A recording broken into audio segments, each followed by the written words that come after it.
What's up, guys? Welcome back to another deck profile. Played Dogmatica last week, like the Ritual Dogmatica, since we tried to mill or deck out our opponent, which didn't work as well as I wanted it to. There are probably better mill decks out there. I figured let's hit the extra deck this week. And it worked. It worked pretty well. I think across two locals. It was two small locals this week because people just weren't around, so we only had like 2 3 round locals, and I went 4-2. I went 4-2 when 2-1 on 2-1 on one day, 2-1 on the other day. Lots of just random stuff. Like I think round one on the Wednesday, I lost to Jacob, and like just there was surprising amount of grind game that Ryziel has, which kind of threw me off. I wasn't expecting that much to come back, but Eclipse Twins was kind of nuts, and then like Cross also bringing back all the time was kind of nuts because I ripped his extra deck apart, and yet 2 Eclipse Twins was enough to just kind of keep the game, like Detonator constantly coming back to the field. And it's like, and there was just like a weird struggle with like Albazoa in that because, you know, nothing can get touched from the extra deck with Albazoa out. So it ended up just becoming like this really weird like grind game, which I only lost by 200 life points, I think. I like doing a little bit of damage right at time, and I had just not enough to whatever, but then I messed up because on the crackback he would have won regardless. But we'll get into and then the other loss was against Sky Striker.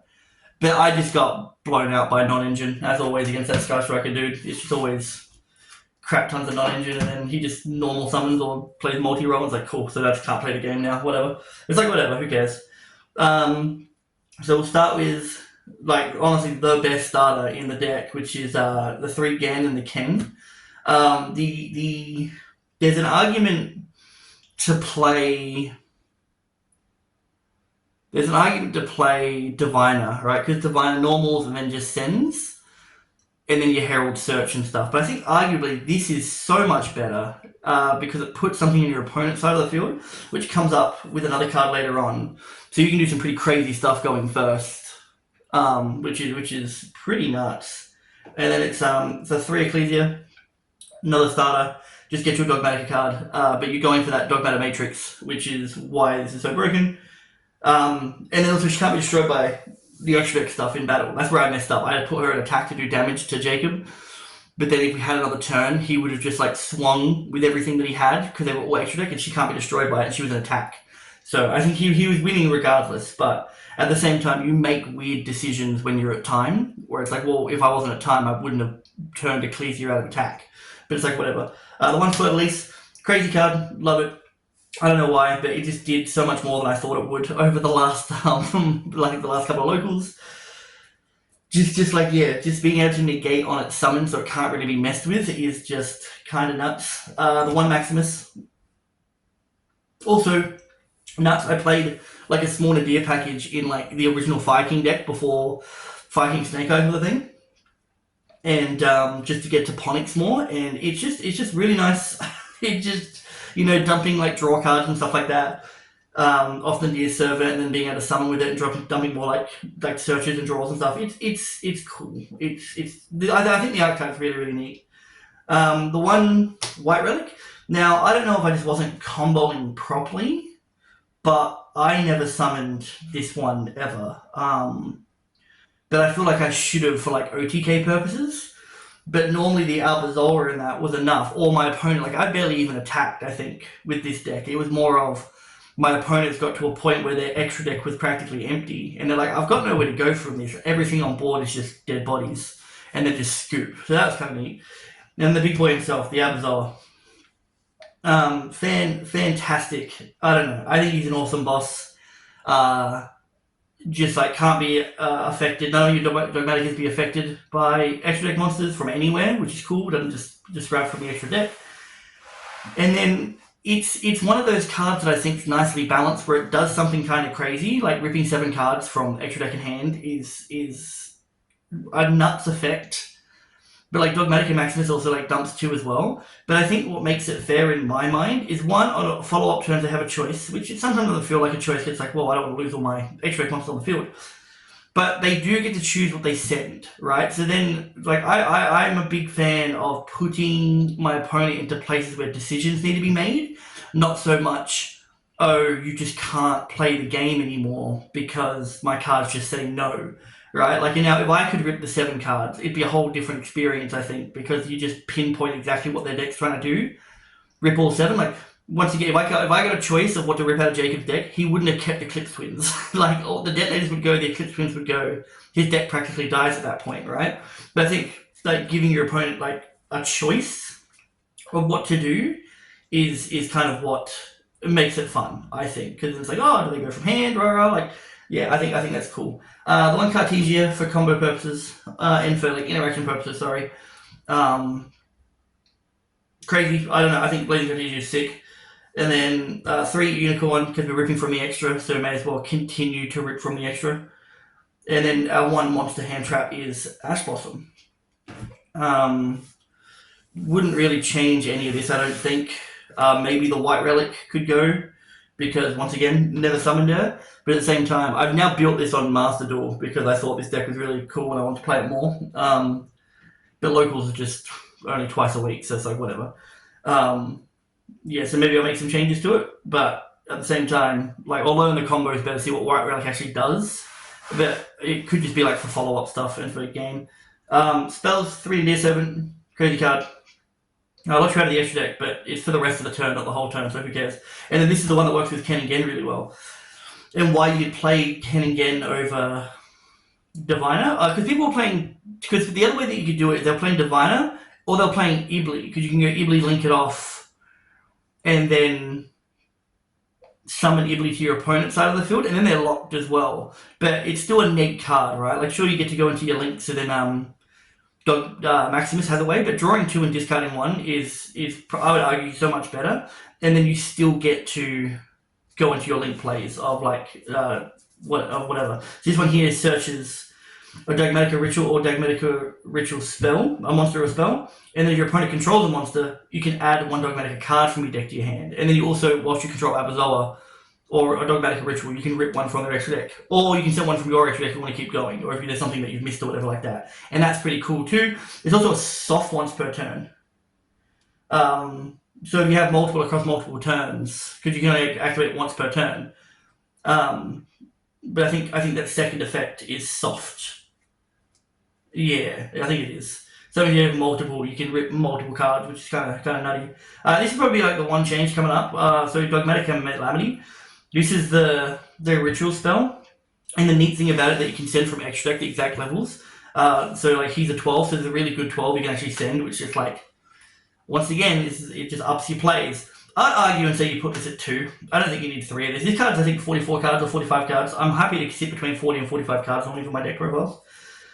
But I think this here could probably go down to 2 because of everything else that you've got. But then, like on Master Duel, because the Deer Servant's at 2, and because you do the Deer Servant's at 2, you'd probably play this at 3, so then you have more of a chance of seeing both. Because ideally, it's like there's multiple ways to get one or the other, like with Herald of the Arclight, with Dogmatic Calamity and stuff like that, or Dogmatic Matrix, sorry, right? So there's multiple ways to get at least 1 into your hand. Not a whole lot to get both into your hand unless you manage to send 2 Heralds. So sometimes being able to open one or the other is still nice. The one, Dogmatic Harbor, follow-up, I think this is in the combo. If you want to get the White Knight chick out more often, you'd play 2 of this, so maybe you go like 2 and 2. Because you still want to be able to bring Albazoa back. I've seen lists that play 2. I think if you're playing this, you don't need 2 Albazoa. 1 Birth for the Cashier Unicorn, bring that back. Normal summon another 1, rip from their grave, stuff like that, which is pretty neat. 3 pre-prep for consistency, searches 2 of them. So sorry, this is another way that you can get to both, but once again, you have to hard open it. Only 2 Ultimate Slayer, because we play the 1 Thrust, and you're playing Nadir Servant too. So realistically, like, you can send Aggregator off of Nadir Servant to negate a Detonator or whatever you want, or like a Griffin or something like that, and still kind of go off that way. And then the 1 Talents, 1 Rhoda, 1 Called By. This is the This is the one that came with the art book. It's like a Sky Striker rotor. That's pretty neato. And then because I hate back row, it's 3 MST. Yeah, I went MST over Cyclone. One, because I don't think Detonator can protect everything. I think he just protects monsters or he just protects himself. So you can pop the field spell, pop the back row, and it's fine. But also against Malice, you don't really want to be banishing their trap cards because with the field spell up, they end up being like these giant towers that you just can't deal with anymore. But I don't think any deck protects unless people are going to start playing that Dinka Buoy Fire King list. Also, this doesn't lose to time, which you probably won't go to, but in some games you do, just because people are will try and grind you out. Traps, 3 infirm, 1 punishment. I had options. I think there were multiple times I probably should have grabbed the punishment and didn't. But it's like whatever. I probably should have grabbed the punishment over follow up because sometimes that there would be enough that you wouldn't need the follow up, and then they'd have less on board that you wouldn't have to play through it all. Extra deck. Extra deck's really cool. I like the extra deck. I think it's really unique. So the one Almirage. So this is what you link Gen away for. This is what if you played Ibli, you link Ibli off into. And then the Secure Gardener.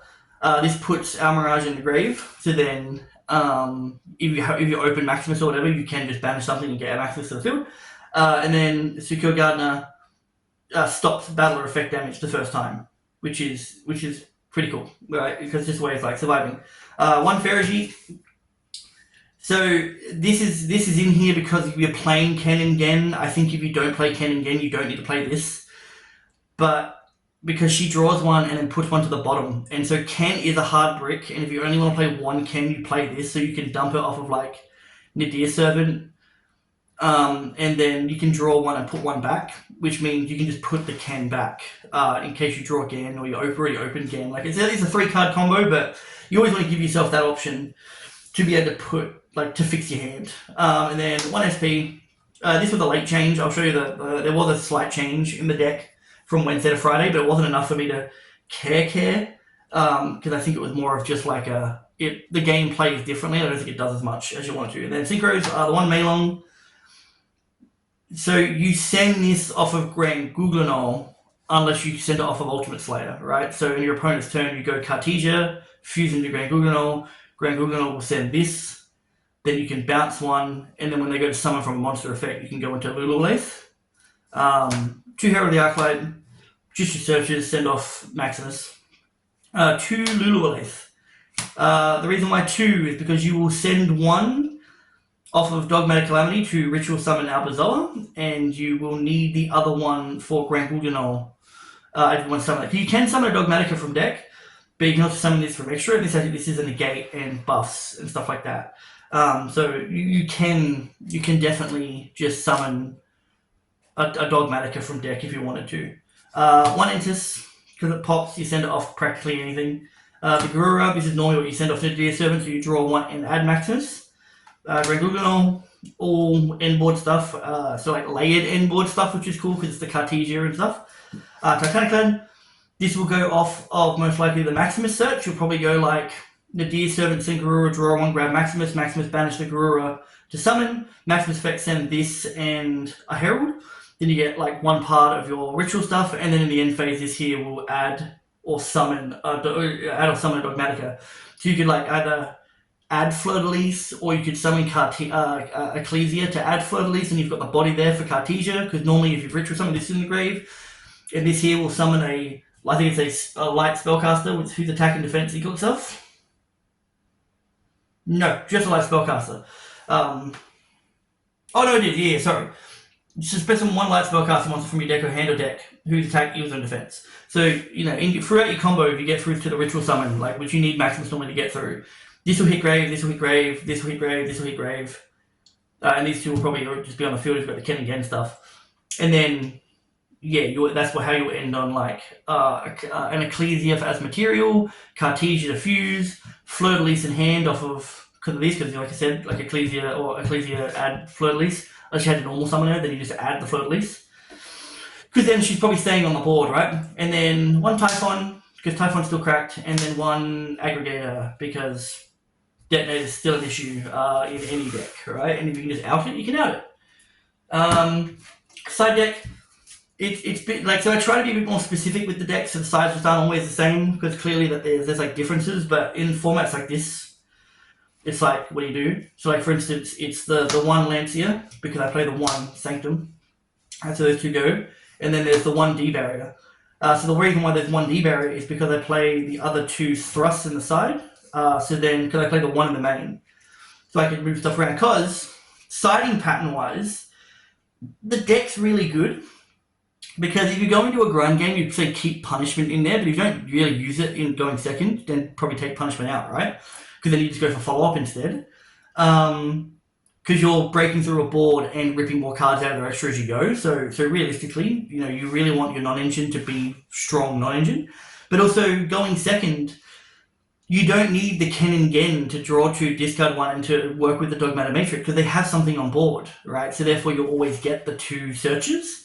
So you can side out Gen, Ken, Rhoda, Dogmatic of Punishment.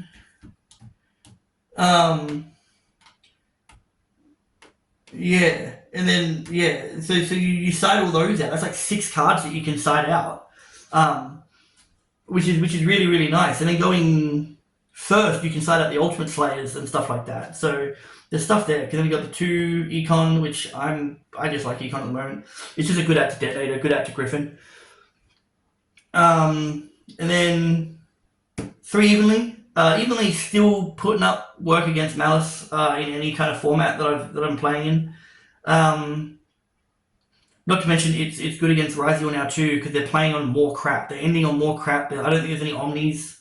Like, I don't think the Mitsurugi stuff are Omnis, but it puts up more stuff. So Evenly is becoming something that I think will come back, because they're ending on more pure Ryzio. It doesn't do anything against, because they're ending on like 2 cards in a set maybe. Is that enough to Evenly? Maybe it is, but depending on what your follow-up is, right? 3 more Journeys for going second. Once again, you've got 6 cards that you can side out. And and since you get rid of Ken, you're happy to draw pretty much every card in your deck. I don't think there's any card in here that would be considered like a hard brick, unless you open like Nadia's Servant and all of your Dogmatica names, right? But that's all of your Dogmatica names. I think there's like, 3 Ecclesia, Fleur-de-Lis, Maximus, the 2 Rituals. Yeah, so like you've got a few cards there that you have to draw, and then change your Heart Feather Duster. More tactics targets, more just general good stuff. Like they're too strong. Like this here just outs half the thing. You out Griffin, you out Griffin, out Detonator like straight away, and then against some decks it's just like they just kind of ends their turns because they need names on board, and that's the deck. It was fun. If I would have played, the changes. So I originally was only playing 2. I was only playing 2 pre-prep because I was playing a Schism and these 2. So originally I wasn't playing Typhon and SP because I was doing like a Winder lock. But Winder is just a little too easy to get over these days. People just don't care about it.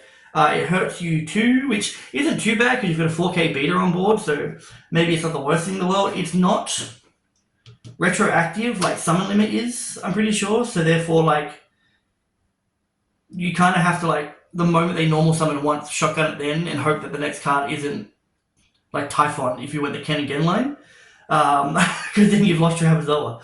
But yeah, so this one here just didn't do enough for me. I don't think it's cool tech. I think if you can get, depending on your locals, if the people don't have a lot of outs, but like a Bestial is enough to just kind of out Winder, and then they just play. Sure, they've lost their battle phase, but you can just kind of keep going. So unless you have like I think Winder with Punishment is a really good combo. If you had like Punishment and Winder, because then you could like pop it and send, or send and pop, and then like when they try and go to battle, and then Winder's fine. But once again, a Druid Swerve though still outs that on its own because it'll activate when it gets sent to grave anyway. So you may as well just keep the Punishment and lose the Winder. But then they've lost their battle phase. So yeah, that's the deck. It's pretty nice. It's a pretty nice little deck. If I were to play it again, it would be this exact list again. I probably wouldn't change anything straight away. At most, it would be these sleeves. These sleeves aren't sliding the way I want them to. It would probably be the Dogmatic Calamity down to 2 would probably be the biggest change. So I think this is 44. Mainly because I want to play the MSTs in it. But yeah, I think this has a lot of cool stuff in it. Which like I never bricked. I don't think I bricked once across 6 games. It was always just like meta, not drawing the exact stuff that I needed, or Albazor would get imperm. So it's like, you know, that's just how the deck runs. When it's always got such a stopping point in Albazor that you really want like something to back it up. But like, I mean, you could riddle this deck with hand traps if you want to like knock down the numbers. Like, you don't need to play Unicorn and Birth. So like, just because we'll talk about pros and cons. Like, if I figure out why this is good, then maybe that will stay. But realistically, like if you dump like this, like if you think about like how people want to play right normally, right? They just like want to go hand trap heavy. You can play something along like I think keep that, but like put this down to like 1, right? And then you don't want to play the MSTs either because that's just a personal thing, right? I'm already playing 6 hand traps. If you want to play 40, you knock out 4, and you've still got 6 slots for non-engine. Once again, though, I recommend keeping in the thrust at least, because if you get the Kevin Gen off, that's pretty good. But then that's why like both of them are pretty good. Draw 2 or look at the hand. But realistically, like if there were cuts, if you were like, oh, I want to play more hand traps, whatever like that, like this here, iffy, maybe play a second Zoa actually, just so that you've got that. You don't have to play like 2 Dogmatic Harbors, right? Because that's probably the way to go. And then like if you play like a different normal summon, so like, look, so if you like this, because once I figure out what it's for, it can stay. If I can't figure out why it's ever good, because the deck just does it on its own, or people just keep scooping, there's no point for the White Relic of Dogmatica. But 3, 6, 9, 10 slots here. But if you take out 4 to make it 40 flat, you want to play 40 instead, that's still 6 cards that you can make hand traps. That makes it 12 hand traps, right? And then if you wanted to change your normal summon, like if you wanted to go the Ibly Lock, right? If you wanted to go an Ibly Lock instead, right? Then all these cards can go, and then let's say you play Ibly or Diviner, that's still 3 that stays, you have an extra 2 for non-engine. And that's all in the 40. I was just playing stuff because I'm like, well, why not? Like even then, like turning all, and then you side the Ultimate Slayers, because you side it in with the thrusts and stuff like that. I like this build better because I like having pretty discernible like siding patterns. Like I said, like these cards are pointless going second, so you could decide them out for really good non-engine. But that's the thing as well. Like if once again, if you put this in the side, if you didn't have any of this and put it in the side instead, to put in more room for hand traps, and you still have that ability to like go second and still have 12 non-engine in a deck that does an extra deck rip, right? Like if you can stop them, rip the extra, you don't even need to end on such a strong board that, you know, you would even need stuff like this, really. But yeah, then if you want to play over, you can just play more hand trap. If you want to play to 44, 45, you can play up to, what's that, like 17 non-engine, like 17 hand traps. I just want to play like 3 thrusts, but once again, thrust only works in this with Gen and Ken. If you don't play Gen and Ken, you don't play thrust and talents, unless you like those cards and you're hoping them to hand trap you. It's just handy in this because you can set it up on your own if you draw it, which is cool, or open it in some way. But yeah, so pros are just like, yeah, it's a nice little like get your opponent to think about what they're doing and what they have to deal with, and to plan ahead for multiple turns of like, well, if I rip 7 now, I've got a double in my hand, so I have to just rip 6 from my extra.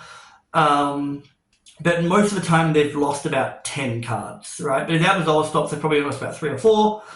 So I think it's a cool little way to interact with your opponent rather than just saying, oh, you just don't get to play anymore. Cons, on the other hand, is that like you do, like it dies to draw because most of your hands are build hands. It's just like you start with cards. It's not a combo. It's like any ritual deck. I'm trying to build my hand so then I can build my end board, right? Like that's kind of what the deck is. And Albazor is probably the biggest choke point in the deck, where it's like if they impermit, you don't get to just rip 7 out of the extra. And if people know what you're doing, then you're probably not ripping 7 out of the extra, which also means decks like Labyrinth, Flu,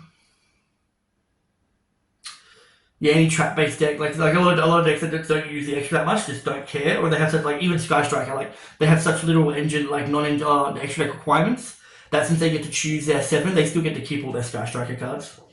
So stuff like that, like you probably won't verse them too often because we're in Rasial Malice format, but it's neat. It's neat. But yeah, those are kind of the only things that I could really think of. Like I said, I didn't brick, but then maybe 6 games is enough to see any bricks or if bricking. I'll let you. Maybe I'll do like a recap on Master Duel at some point when I play it a bit more. Because I actually did really really like this one. I did really really thoroughly enjoy it. But yeah, that's the profile, and think think dark for the next week's list. I'll see you next time. Thank you.